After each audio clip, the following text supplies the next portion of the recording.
Party పరంగా మంచిగా ఉన్నారన్న? మంచిగా ఉన్నాం. మంచిగా ఉన్నారు. మీ పార్టీ మంచిగా ఉన్నదా?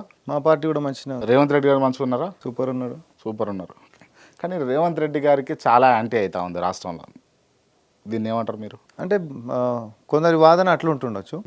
ఏమైనా కూడా యాంటీ అవుతుంది అనేటటువంటి దాంట్లోకించే అసాధ్యాలని సుసాధ్యం చేసుకుంటూ పోయేటటువంటి నిర్ణయాలు కూడా జరుగుతాయి. ఎందుకంటే మార్పు అనేటటువంటి దాన్ని ప్రజలు అంత ఈజీగా వెల్కమ్ చేయరు.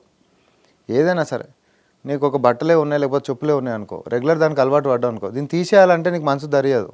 దాన్ని ఆడ పక్కనే పెడతావు పనికి రాకుండా పోయినా సరే. కానీ అది హ్యూమన్ సైకాలజీ అది. సో కొత్తగా రాష్ట్రంలో ప్రభుత్వం ఏర్పాటు చేసిన తర్వాత పాలనా విధానంలో కూడా ఏదైనా మార్పు ఊహించని మార్పులు గిట్ట తీసుకొని వస్తున్నప్పుడు దాన్ని కొంచెం డైజెస్ట్ చేసుకోవాలంటే సమయం పడుతుంది. అట్లాంటప్పుడు వ్యతిరేకమైనటువంటి గలాలు వినిపిస్తున్నాయి అనేటటువంటిది మనం మాట్లాడుకుంటున్నటువంటి చర్చ.